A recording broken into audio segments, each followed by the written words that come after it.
Hey everyone, today we're going to be doing a video talking about the silencer you see peeking out of the front of this little 1022. This is the Griffin Armament Checkmate.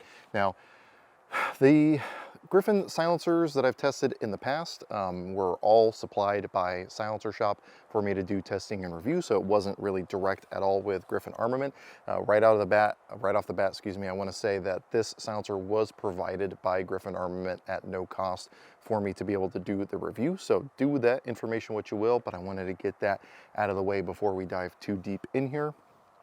With that being said, this is something that I've been playing with for a bunch of rounds so far. This thing also does some stuff different than other 22 cans on the market.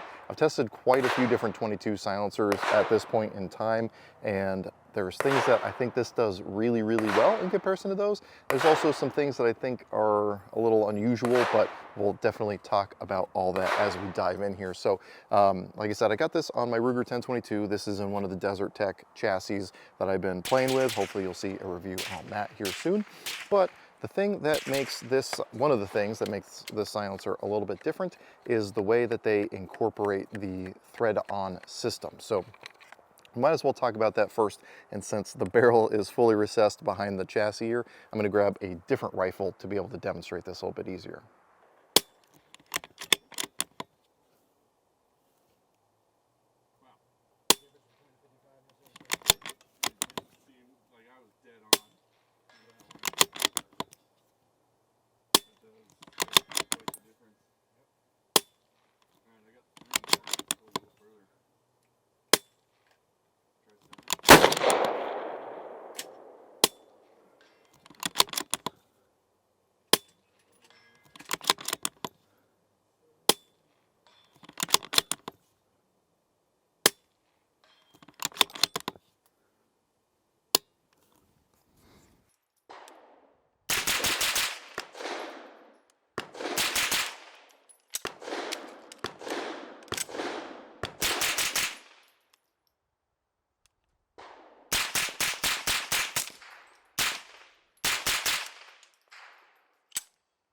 So to better demonstrate, I grabbed my CMMG Banshee 5.7 upper on an SBR lower here. Now I've got the 22 conversion kit in here just to run 22 long rifle through this because 5.7 is pretty expensive.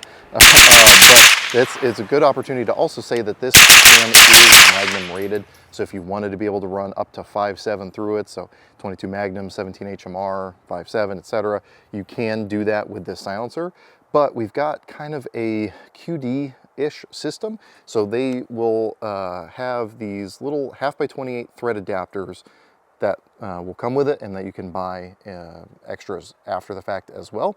And that will allow you to put basically a QD system onto each gun that then you can thread it onto. Now, I know, like me, you're probably thinking, that just sounds like direct thread with extra steps, because these muzzle devices, they're not flash hiders, they're not muzzle brakes, it's literally just coarse threads for this to thread onto. And I would say you're not entirely wrong about that, and that also does mean you have to have one of their muzzle devices for each of your guns that you want to shoot suppressed with the Checkmate. Is that worth it? Obviously that's going to be your call. They do also make a 1/2x28 adapter for it. We'll probably talk about my thoughts on this quick disconnect system later on in the video, but just to explain, that is how they are designed to attach to the end of your rifle or pistol. Now, one of the questions I've gotten a lot when I show this silencer to people is it modular? Because it's got kind of that segmented look as though you could break it in half and then run it as a shorter silencer. That is not the case on this one. It is just one solid core or sleeve that then you've got the baffle stack inside of. Now, one of the things that it makes this thing pretty neat is the way that the baffle stack is actually designed to interface with each other. So let me go ahead and break this thing open so we can take a closer look.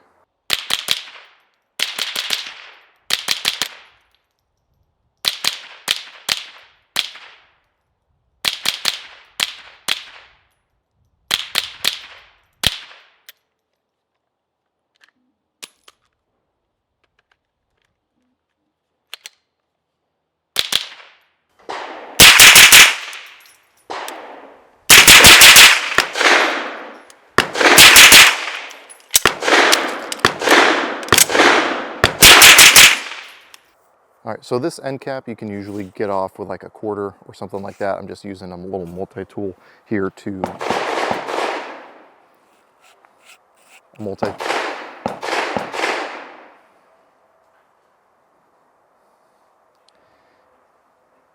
I'm just using a little multi-tool to get this thing off.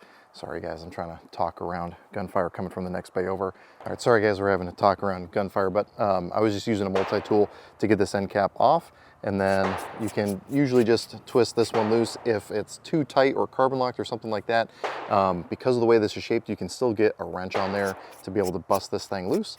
And it should likely come all apart as one piece. And you might notice something a little bit unusual. So the outside of the baffles here look totally clean and pristine, even though the inside definitely doesn't. And then the sleeve itself looks really nice and clean inside.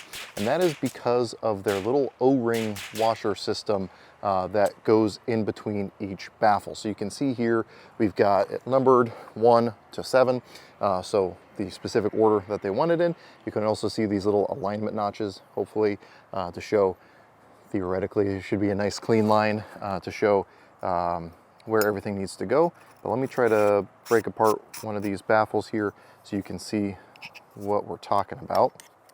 So you might notice, and if not, I'll roll in a close-up picture, but this baffle has a little orange O-ring going all the way around. Same with the end cap, same with the bottom thread adapter down here. They're all O-ring sealed in between each other. Now, they do come with extra O-rings, thankfully, because these will eventually wear out. But usually if I am taking it apart, I'll just put a little bit of oil along that O-ring before I seat it back together, just to help prolong the life of those. But it also keeps all of the dirt and grime inside.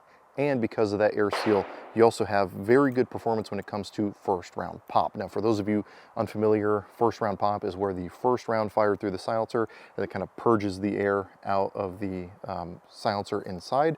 You get a little bit more noise versus the subsequent rounds in that string of fire.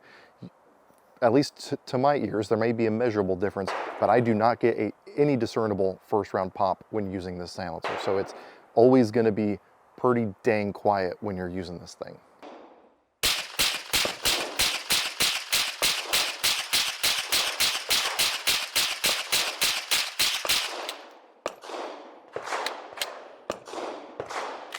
All right, so I went ahead and just put some oil on this O-ring before throwing it back on here, just to, again, make things go together nice and smooth and reduce the risk of breaking one of those O-rings. If you do break one of the O-rings, it's not the end of the world, but you're not going to get that same performance and same gas seal. Now, obviously, it does also detach from the thread adapter back here, hence how you can change out to a 1/2x28 direct thread mount if you want to, but that's just the way it comes out of the box. And I'm going to put some more oil on that before I cram this one on. So this thing is definitely due for cleaning again, even though you wouldn't be able to tell from the outside of the sleeve here. But that's definitely something you're going to want in a rimfire silencer, is that it's going to be end user serviceable, because you really need to clean it every, I don't know, the manufacturers are going to say every 500 to 1,000 rounds. I've probably done just over 1,000 with this one since I did my first little cleaning. Basically, when I first got this, I did a range day with it just to see how it would do. Took it apart, cleaned it. Obviously, it wasn't crazy dirty after only one range session, even though I fired a few hundred rounds through that. And then I've done a bunch of shooting since then. Now, obviously, again, it was pretty easy to clean, not being terribly dirty, but sonic cleaners are definitely going to be your friend. Just make sure that whatever solvents you're using are going to be compatible with the material that your silencer is made out of. So again, do with that information what you will. If you don't want to do that, then you can also use Griffin Armament's cleaning service, where you can send your silencer to them and pay them to clean your silencer. And when it comes back, it looks like it's brand spanking new, which is pretty cool. A neat service that Griffin Armament offers that not everyone out there does. Now, on that topic, I also want to talk about customer service. Customer service is extraordinarily important to me when it comes to buying a silencer, because the way the NFA process works, you're effectively married to this thing for the rest of your life. So you want to make sure that whatever company you're dealing with is going to still be around when you need them in the future, and that if you do need them in the future, that they're going to be easy to work with and easy to deal with.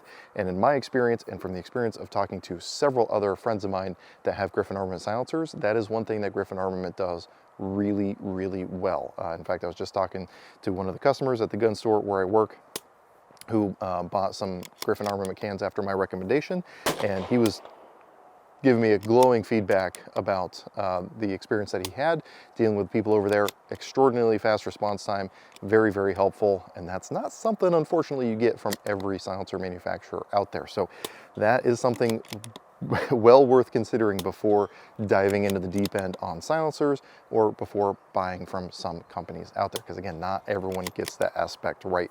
Thankfully, Griffin does. Now, when it comes down to it, when we're talking about rimfire silencers, they're all going to be about the same performance-wise as far as like decibel reduction. Now, each company is going to have their own numbers, obviously, but at least to my ears, shooting on the same guns on the same days, if they're roughly the same size and internal volume, they're all going to do about as well as each other as far as overall decibel reduction. Again, at least in my own subjective experience. So to me, the thing that's going to make or break one versus another is going to be features and how easy the company is to deal with. Again, whether or not that quick disconnect system appeals to you, that's up to you. And then obviously end user serviceability and the lack of first round pop is definitely stuff worth considering with this. Now, talking more about the QD system. Now, I think that this is a pro and a con. So I know it, like I said at the beginning, it sounds like direct thread with extra steps, and it kind of is. However, the benefit to this system versus just doing a direct thread is if I do have bare muzzles on all of my 22s, where it's just the exposed threads, you do run a higher risk of damaging the threads on those guns. Whereas if I have this thread adapter on it, even if those threads get damaged, it's really easy to swap out that muzzle device for a new one, and then I still have my 1/2x28 threads on the gun itself, totally clean. So that may be more appealing than having just, you know, exposed threads on everything. It's all about how much you want to deal with that kind of stuff.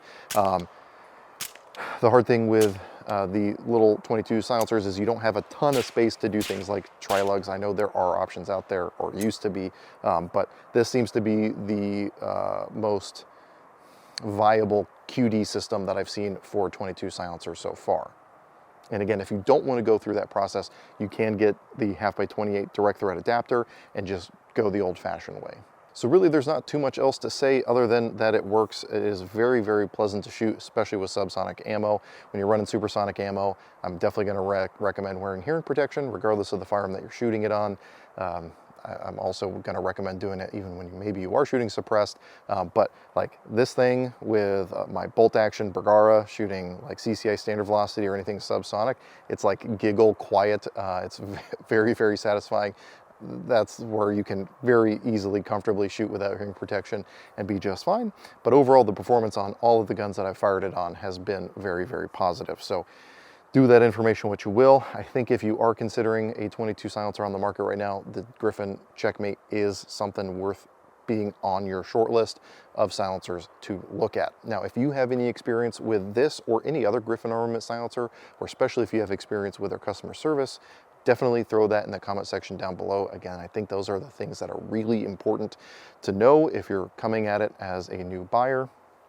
So please throw that and share that with the other people reading the comments down below. I also want to say thanks to my patrons. Well, Griffin Armament did send this thing out for free for me to do a review. Obviously, the ammo and the time at the range is not free, so thanks to the support I get over on Patreon, I'm able to run a ton of rounds through something like this to be able to bring my experience to you, the viewer. So if you want to support the channel financially, or you want to be able to see videos early, see some exclusive content, etc., definitely follow the links down in the description below to see how to do that over on Patreon.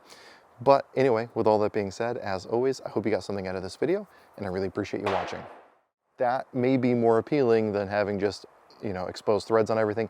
Yeah, you could put